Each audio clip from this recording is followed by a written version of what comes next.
الله ربي والإسلام ديني ومحمدا رسول الله. Maka sadarilah sesadar-sadarnya bahwa Allah itu benar-benar wujudnya terang dan nyata pada sekalian alam. Sempurnanya, nyatanya, wujudnya pada sekalian alam. Sempurnalah sebutannya dengan insan. Siapa insan? Insan itu aku yang sebenar-benarnya insan. Kesimpulannya, siapa yang ingin memandang kesempurnaan nyatanya diri Allah zahir dan batin, pandanglah kepada insan. Insan itulah kesempurnaan memandang nyatanya rupa diri Allah. Sekarang insan itu bernama Pak Sahroni.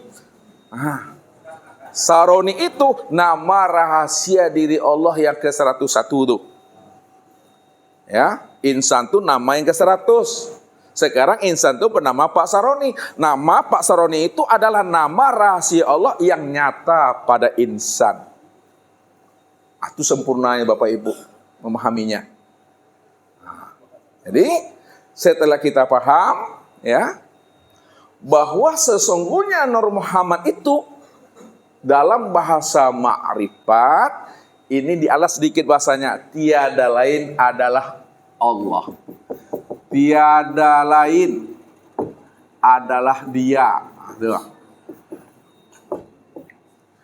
Kalaulah secara ma'rifat Muhammad itu tiada lain adalah Dia atau Allah, baru diitikot ke dalam hati, dijazamkan ke dalam hati. Tiada lain itu sebenarnya adalah Allah itu yang sesungguhnya. Memangnya ada yang lain selain Dia? Tidak ada. Kalau tidak ada yang lain selain Dia, maka Allah lah itu yang sebenar-benarnya. Pada puncak makom Tuhan, pada puncak makrifat, apa kata Rasulullah? Man arafallah fahuwallah. Nih penutupnya di sini. Man arafallah fahuwallah. Barang siapa yang sudah mengenal Allah, siapa yang sudah mengenal Allah, Allah yang awal, Allah yang akhir, Allah yang zahir, Allah yang batin, Allah yang wujud dan Allah yang bersifat, fahuwallah. Maka dialah Allah itu yang sebenar-benarnya. Kalau dah kita paham, dialah Allah yang sebenar-benarnya, yang wujud dan yang bersifat, awal, akhir, zahir dan batin, maka ketika itu ditutup oleh Nabi dengan suatu kalam, man arafallah kala lisanahu. Siapa yang telah mengenal Allah, maka keluhlah lidahnya. Keluh lidah itu kata yang tiada terkatakan. Tidak ada bisa diutarakan lagi. Ya, tidak ada akal fikir dan ilmu yang bisa membahasnya lagi, menganalisanya lagi, karena memang keluh lidah itu memang dia yang ada semata-mata. Memangnya ada yang lain selain daripada Dia. Kalau ada yang lain selain daripada Dia, maka dua Tuhan di situ. Sekarang kalau tidak ada yang lain selain daripada Dia, lalu siapa yang ada ini? Yang ada ini tiada lain nyatanya akan dirinya. Kalaulah yang ada ini tiada lain nyatanya dirinya, dialah itu yang sebenar-benarnya Bapak Ibu. Rupanya Bapak Ibu, kita berjumpa Allah bukan seperti Bapak Ibu berjumpa dengan Ustadz.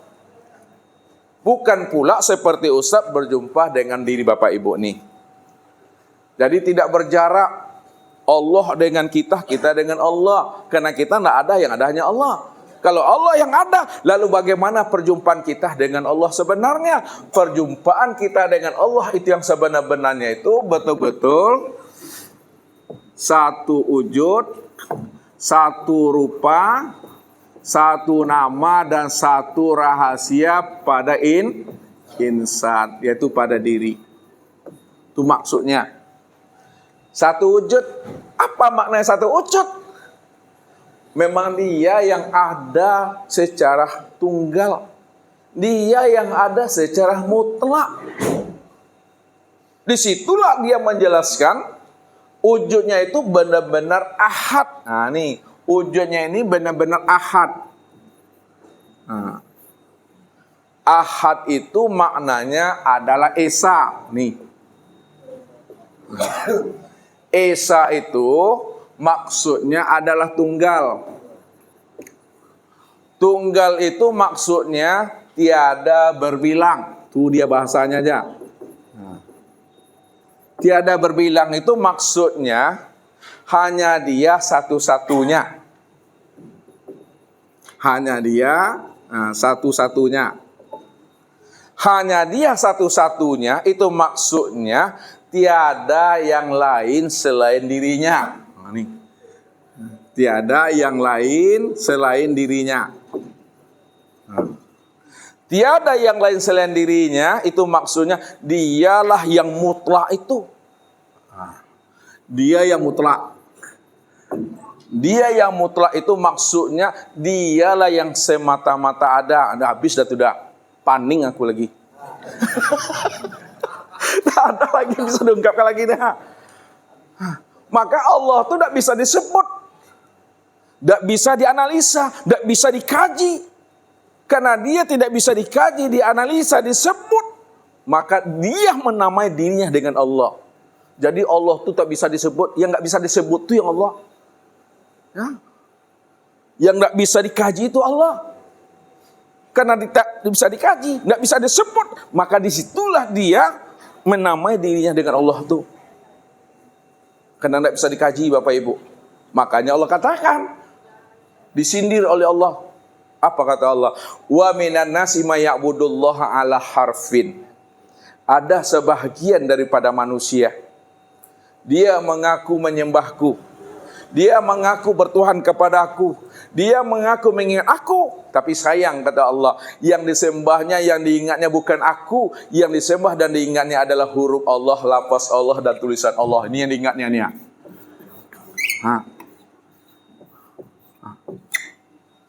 Apakah lafaz Allah itu yang Allah? Apakah tulisan Allah itu yang Allah?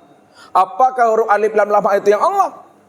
Kalaulah lafaz Allah, huruf Allah, tulisan Allah itu yang kita katakan Allah, lalu kita tanam dalam pikiran kita tanam dalam hati kita, dan itu yang kita katakan Allah, berarti selama ini kita telah menjadikan asma Allah, lafaz Allah menjadi berhala dalam hati dan pikiran kita. Ini yang berbahaya. Apa kata Nabi? Man abdal asma dunal makna fahuwa kafir. Siapa yang menyembah nama, siapa yang menyembah nama, mengingat nama, tapi dia tidak mengingat akan diriku yang punya nama, maka itu ada suatu kekafiran. Makanya Allah katakan apa? Am taqulu 'alallah ma la ta'lamun. Haram bagi dirimu bercerita tentang aku kalau kamu belum mengenal aku ni yang siapa yang sebenar-benarnya. Tidak boleh kita bercerita Allah. Tak boleh kita kaji Allah. Boleh kita menggosip Allah kalau kita belum mengenal Allah dengan pengenalan yang sempurna. Berapa banyak orang bercerita Allah, ngomong Allah, tapi Allah yang disebutnya itu dia pun belum kenal. Allah yang disebutnya itu dia belum berjumpa. Allah yang disebutnya itu dia belum bertatap wajah. Allah masih dalam ingatannya. Allah masih dalam renungannya. Allah dalam masih imajinasinya. Allah masih di langit juga baru. Padahal aku ini nyata pada dirimu. Dirimu itulah aku yang sebenar-benarnya kata Tuhan. Ini yang mesti dipahami. Ya. Makanya orang yang bercita Allah, yang sudah kenal Allah, yang sudah berjumpa Allah, yang sudah menyaksikan Allah, yang sudah bertatap wajah dengan Allah, akan berbeda dengan orang yang bercita Allah tapi belum mengenal Allah. Dia belum berjumpa Allah, dia belum menyaksikan Allah, dia belum bertatap wajah dengan Allah. Berbeda pemahamannya itu. Satu contoh saya antarkan. Nih Ibu nih tahu artinya nih. Hajarul Aswad. Apa artinya Ibu? Halo? Apa Pak? Bantu? Batu hitam. Lihat. Batu hitam atau Hajar Aswad. Orang bercerita batu hitam, ya, dengan yang tidak melihat, ya, dan orang yang melihat akan berbeda pemahamannya. Misalnya si A bercerita batu hitam Hajar Aswad, namun dia belum melihat batu Hajar Aswad itu lagi. ketika ditanyakan kepada dirinya, Tuan Guru, ajar aswad itu hitamnya kayak mana? Guru kayak hitam gini. Mungkin agaknya kira-kira seperti itulah, pokoknya hitam. Pokoknya hitam. Apa hitam kopiah nih, apa bukan celana atau ini? Apa? Pokoknya hitam. Kira-kira seperti itu. Kira-kira. Tapi orang yang sudah melihat batu hitam, orang yang sudah menyaksikan batu hitam, bahkan menciumnya, ketika ditanyakan kepada dirinya, Tuan Guru, ajar aswad itu hitamnya kayak mana? Apakah hitam pekat atau hitam seperti tidak? Hitamnya bukan hitam pekat, ada kuning-kuningnya, pecah dia. Kenapa dia bisa bilang tidak hitam pekat, ada warna kuning-kuningnya, emas-emasnya, dan pecah? Karena dia sudah berjumpa, dia sudah menyaksikan, dan dia sudah menciumnya. Itulah tuh pemahamannya, tidak bisa lagi dirubah. Bagaimanapun orang mengatakan batu hitam itu hitam pekat, bagaimanapun hitam itu hitam abu-abu, kalau dia sudah menyaksikannya, dia tidak akan berubah pendiriannya. Inilah yang dikatakan iman yang kamil atau isbatul yakin. Apa kata Allah? Walakinnallaha habbaba ilaikumul imana wa zayyanahu fi qulubikum. Allah lah yang membuat kamu cinta kepada keimanan, lalu Allah pula lah yang menanamkan keimanan itu benar-benar terhunjam, berurat, berakar di dalam rahasia hakikat dirimu. Itu. Jadi keyakinan kita tidak akan pernah bisa bergeser dan berubah lagi itu. Makanya beribadah kepada Allah, menyembah Allah itu betul-betul memiliki iman yang yakin. Apa kata Allah dalam surah Al-Hijr, ya, ayat 99 kalau tidak salah benar itu. Wa'bud rabbaka hatta ya'tiyakal yakin. Wa'bud rabbaka hatta ya'tiyakal yakin. Sembahlah Rabbmu hatta, sehingga benar-benar datang di dalam dirimu itu suatu keyakinan. Kalaulah beribadah kepada Allah, ingat Allah itu benar-benar muncul di dalam hati ini suatu keyakinan, lalu yang dikatakan yakin itu apa kata Rasulullah? Lihat, yang dikatakan yakin itu kata Nabi adalah al-imanu kullu. Yakin itu adalah iman yang sempurna. Jadi beribadah kepada Allah, mengenal Allah itu mesti iman yang sempurna. Lalu iman yang sempurna itu bagaimana? Apa kata Rasul? Yang dikatakan iman yang sempurna itu adalah al-iman antu'minu biru'yatillah. Iman yang sempurna itu di mana kamu sudah menyaksikan Allah itu zahir dan batin sempurna wujudnya pada insan diri sendiri itu dia. Makanya beribadah itu mesti menyaksikan Allah. Ibadah itu mesti melihat Allah. Maaf cakap Bapak Ibu, siapa yang beribadah tidak menyaksikan Allah, siapa yang beribadah tidak melihat Allah, maka ibadahnya tidak sempurna. Bahasa tegasnya, siapa yang beribadah tidak melihat dan menyaksikan Allah, ibadahnya batal. Apa kata Rasul? La tasihul ibadah illa bima'rifatil ma'bud. Tidak sah salat, batal salatmu kalau kamu belum menyaksikan Tuhan yang kamu sembah itu. Makanya Imam Ali, orang-orang kasab mengatakan apa? La na'budu rabbana lam yara. Kami tidak akan sembah Tuhan itu kalau Tuhan yang kami sembah itu belum kami saksikan, belum nyata dia. Walaupun Tuhan itu gaib, tapi gaibnya benar-benar nyata pada segala yang wujud. Disitulah disembunyikan rahasianya oleh orang kasab. Allah itu bersembunyi pada yang terang. Allah itu berselindung pada yang terang. Kalau Bapak Ibu bersembunyinya pada yang terang atau pada yang gelap? Pada yang gelap. Tapi Allah itu bersembunyi pada yang terang. Maknanya segala yang terang, segala yang wujud, segala yang nyata, itulah nyatanya diri yang batin itu yang sesungguh-sungguhnya. Jadi yang batin itu zahir, bukan yang zahir itu yang nyata. Nah, lihat bahasa Ustaz.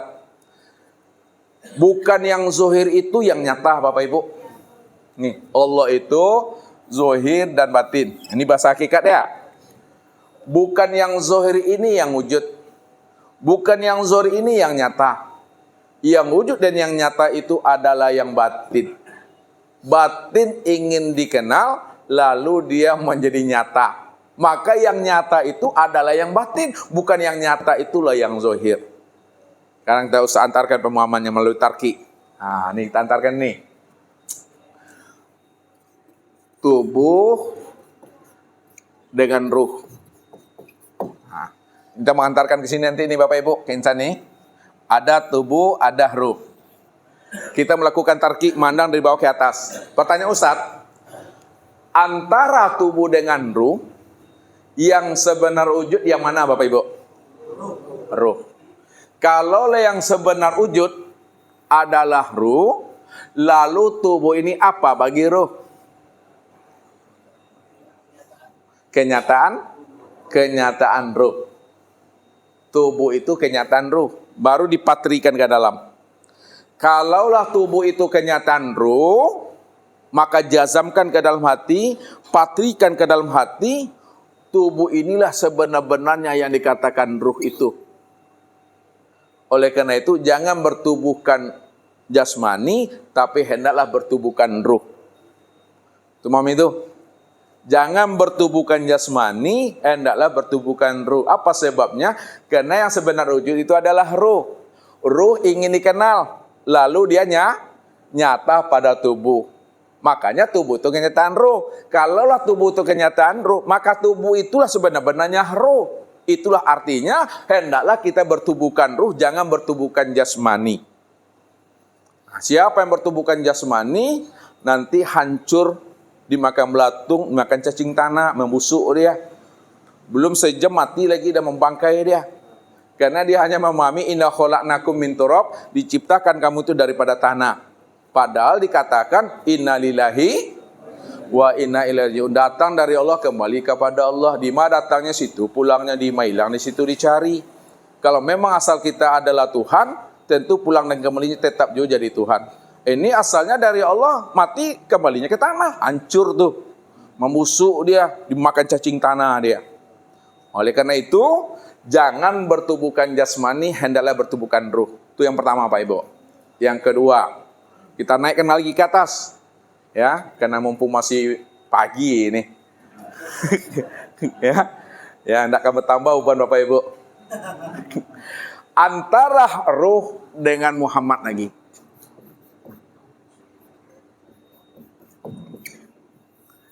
Antara ruh dengan Muhammad, mana yang sebenar wujud? Muhammad. Muhammad yang sebenar wujud. Kalaulah Muhammad yang sebenar wujud, lalu ruh ini apa bagi Muhammad? Ruh itu adalah kenyataan Muhammad. Kalaulah ruh itu kenyataan Muhammad, patrikan ke dalam hati, siapa ruh itu sebenar-benarnya? Muhammad lah itu sebenar-benarnya. Karena ruh itu kan kenyataan Muhammad. Kalaulah ruh ini kenyataan Muhammad, maka ruh itulah sebenar-benarnya yang disebut Muhammad. Kesimpulannya, jangan Bapak Ibu bertubuhkan ruh, tapi bertubuhkan Muhammad. Bukan Nabi Muhammad Bapak Ibu ya. Nur Muhammad, itu kaji kita dari tadi itu. Kan? Nggak juga paham Bapak Ibu, udah panik aku. Bertubuhkan Muhammad lagi, jangan bertubuhkan ruh juga lagi. Nah, naik lagi. Ya hakikatnya Muhammad dengan Allah. Muhammad dengan Allah, mana yang sebenar-benar wujud? Allah. Kalau Allah yang sebenar-benar wujud, lalu Muhammad ini apa bagi Allah? Kenyataan Allah. Kalaulah Muhammad ini kenyataan Allah, patrikan ke dalam hati, siapa Muhammad itu? Allah lah yang sebenar-benarnya. Kesimpulannya, jangan bertubuhkan Muhammad, tapi bertubuhkan Allah lah lagi. Kalau sudah bertubuhkan Allah, maka nyatalah fiilnya Allah pada tubuh. Nah, kan tadi kajinya nih nyata fiilnya Allah itu terlihat pada tubuh. Mana ini tadi nih? Pada tubuh. Nah, nyata asmanya Allah itu pada hati. Nyata sifatnya Allah itu pada ruh. Nyatalah zatnya Allah itu pada rahasia. Ya, maka karena insan ini tempat memandang, nyatanya zat, sifat, asma dan af'al Allah disebutlah namanya wujudullah. Itu bahasa hakikat diturunkan ke bawah. Disebut ainullah. Ke sini menurunkan kajinya. Di torikat ini, dia di hakikat nih. Wujud Allah, nyatanya Allah, sebenar-benarnya Allah. Ini. Kalau bahasa ma'rifatnya, siapa insan itu? Tiada lain adalah Allah. Patrikan ini. Kalaulah insan itu tiada lain Allah, Allah sebenar-benarnya. Maka rahasiakanlah, sembunyikanlah diri Allah itu pada insan. Kalau udah kita sembunyikan rahasia diri Allah itu pada insan, lihat, sebutlah ke dalam bahasa syariat. Sempurnakan bahasa Allah itu ke dalam bahasa syariat. Disebutlah dia namanya hamba Allah, makhluk Allah, ciptaan Allah. Walaupun disebut hamba Allah, kita dah paham. Hamba Allah sudah nyata pada ayah, ibu, suami. Kenapa? Hamba Allah itu maknanya hamba itu yang Allah sebenarnya. Di bahasa kiaskan, yang menciptakan hamba itu yang jadi hamba. Yang menjadikan hamba itu yang jadi hamba. Yang menjadikan makhluk itu yang jadi makhluk. Yang menjadikan Adam itu yang jadi Adam. Yang menjadikan Nur itu yang jadi Nur. Yang menjadikan insan itu yang jadi insan. Yang menjadikan diri itu yang jadi diri. Siapa itu? Allah lah tuh. Karena dia yang wujud semata-mata. Jadi kalau kita sudah kenal Allah, maka hidup kita menjadi rahmatan lil alamin dan rahmatan fil alamin. Memandang anak, menenang menantu itu tidak pernah tiga wajahnya. Satu wajah pandangnya itu. Itulah dari Allah, bagi Allah, dan untuk Allah. Terjaga kalamnya, terjaga ucapannya, terjaga perbuatannya. Ya. Kenapa? Menzolimi seseorang sama menzolimi diri. Menganiaya seseorang sama menganiaya diri. Menganiaya dan menzolimi diri sudah sama menzolimi dan menganiaya Allah. Karena Allah itu dah nyata pada diri sendiri. Berbuat baik kepada seseorang sama berbuat baik kepada diri sendiri. Berbuat baik kepada diri sendiri sudah sama artinya berbuat baik kepada Allah. Maka jagalah diri Allah pada diri masing-masing. Diri masing-masing inilah wujud nyatanya diri Allah itu. Baik elok je lah dengan bini lah. Bila elok je lah dengan udah lah. Jangan berkecamuk asalnya. Kalau di selama ini sebelum kenal, ada sifat harimau di dalam hati ini. Tapi setelah kenal, yang muncul tu sifat Hello Kitty tu. Sifat kucing yang meong-meong, ngapi-ngapi ketiak saya tu. Itu yang bermanja-manja tu. Itu rahasianya. Tak ada orang makrifat itu berbuat dosa. Tak ada orang makrifat itu berbuat maksiat. Kalau ada orang makrifat berbuat dosa dan maksiat, itu bukan makrifat. Itu kata-katanya aja makrifat, tapi sebenarnya tidak makrifat. Ingat, orang makrifat tidak pernah mengatakan dirinya makrifat. Orang yang tidak pernah mengatakan dirinya makrifat juga belum tentu makrifat. Orang yang sudah sampai dirinya pada makam Tuhan, tidak pernah dia mengatakan dirinya telah sampai pada makam Tuhan. Dan orang yang tidak mengatakan dirinya sampai pada makam Tuhan juga belum tentu sampai kepada makam Tuhan. Berarti ilmu ini tidak ada pengakuan-pengakuan Bapak Ibu. Kalau kita mengaku-ngaku, telah ada diri di situ. Adanya diri itu yang dosa itu. Makanya kesempurnaan ma'rifat itu diam. Bukan diam-diam. Kalau diam-diam itu bermasalah tuh. Diam nih, diam maksudnya nih, diam. Diam, bukan diam-diam. Diam maksudnya itu diam di dalam faham. Itu dia. Paham di dalam kesadaran, sadar di dalam kepatuhan, patuh di dalam keimanan. Itulah dia. Jadi tidak ada pengakuan lagi. Nikmati, jalani ajalah hidup ini dengan baik. Kok panik mau jual, lapar makan, nawi minum kan tua bawa lalok, tapi jangan siang lo kami talkinkan sama-sama. Jalani hidup ini dengan jalan sabar. Sakit kita ya berobat kita, sabar ikhlas. Kalau kita sabar dan ikhlas, maka terbukalah rahasia sakit itu. Apa kata Rasul? Ma min musibatin tusibil muslim illa kafarallahu anhu saukatun sukaha. Tidak ada seorang muslim walaupun dia sakit, masuk duri ke dalam kakinya ini, lalu dicabutnya. Ada rasa sakit, kemudian dia sabar menyikapinya. Rasa sakit yang ada pada dirinya itu mampu menggugurkan dosa-dosa dan kesalahannya dan meninggikan makom dan derajatnya. Makanya kita kalau tidak tahu mengambil iktibar dan ibarat serta hikmah dari setiap peristiwa yang terjadi pada alam ini dan pada diri kita, kita tidak boleh berprasangka yang buruk, yang tidak baik kepada Allah. Ya. Jadi hendaklah kita berhusnuzon kepada Allah. Kenapa? Allah itu selalu memberikan sufres kepada hambanya.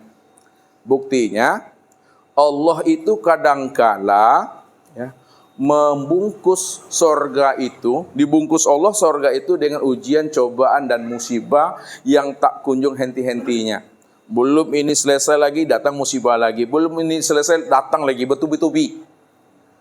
Tapi apabila kita sabar menyikapi musibah yang Allah titipkan kepada kita, bukan ditimpakan, dititipkan, sabar kita menyikapi musibah tadi, pada saat terbukanya bungkus musibah itu, rupanya di balik bungkusnya surga rupanya.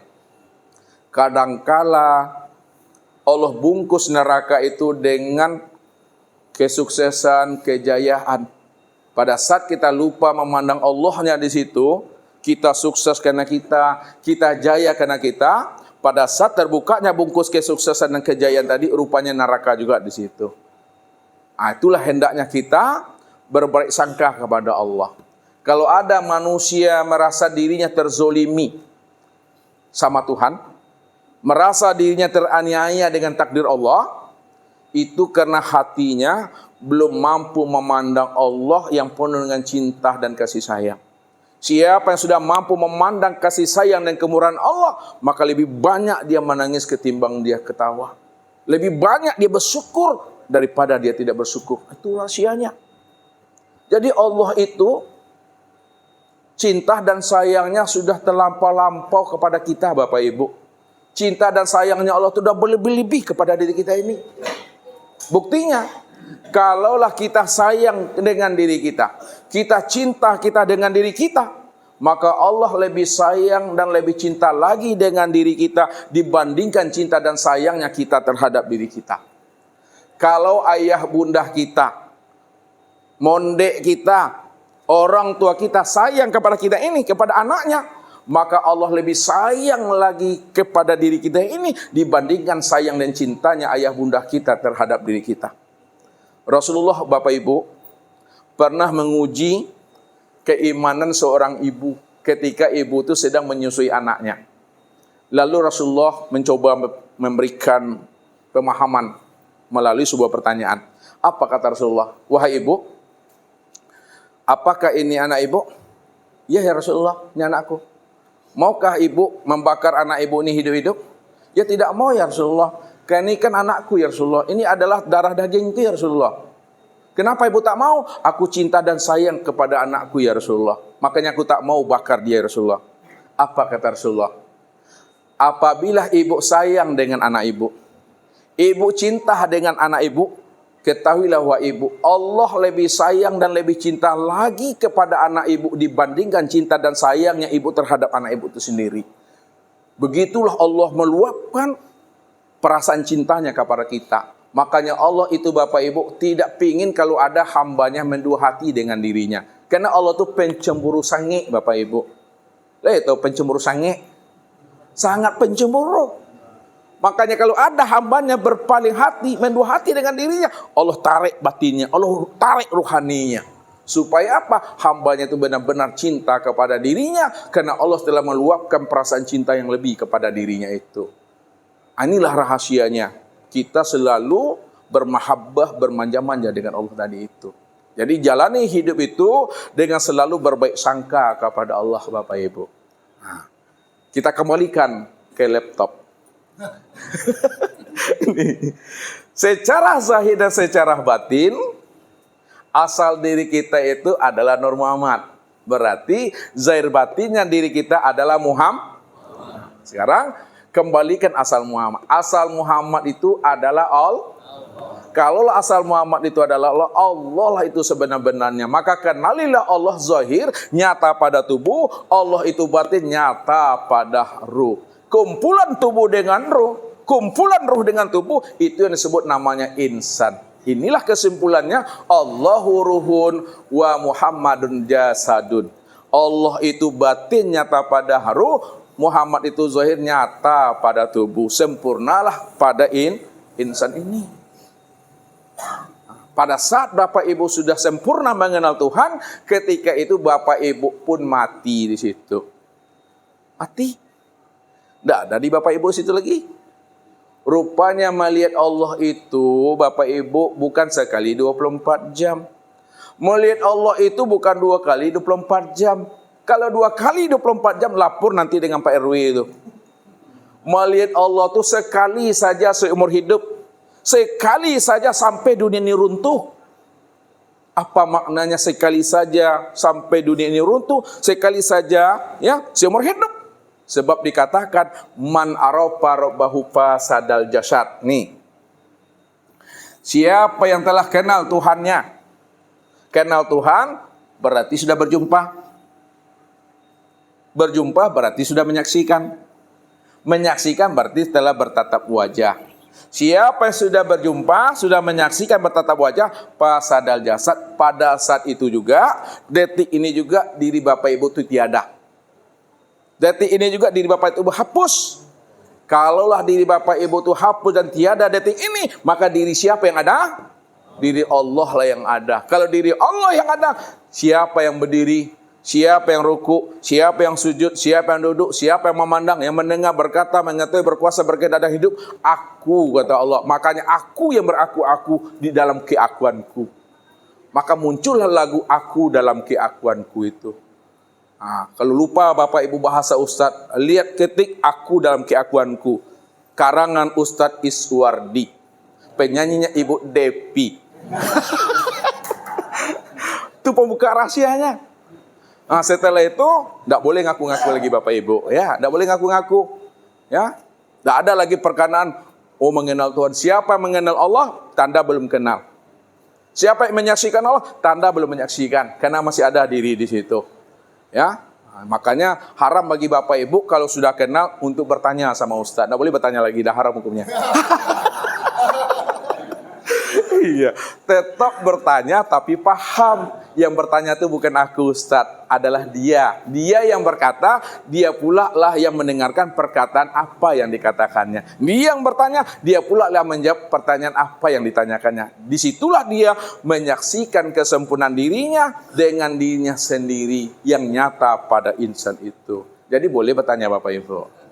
Mungkin itu saja Bapak Ibu, aku udah panik juga nih ya, mudah-mudahan Allah berikan kita kemudahan dalam memahami tentang rahasia diri kita ini, sehingga ibadah kita betul-betul ibadah yang ma'rifat, ibadah yang daim. Makanya Allah katakan wal baqiyatus sholihatu khairun inda rabbika, amal soleh yang berkekalan itulah amal yang terbaik, itulah amal daimun itu. Jadi tidak terikat oleh tempat, ruang dan waktu, dia daimun selalu. Itu saja Bapak Ibu. Sekarang mari kita bermuzakarah dan diskusi. Billahi taufiq wal hidayah. Wassalamualaikum warahmatullahi wabarakatuh. Allahu Rabbi wal Islam dini wa Muhammadan Rasulullah.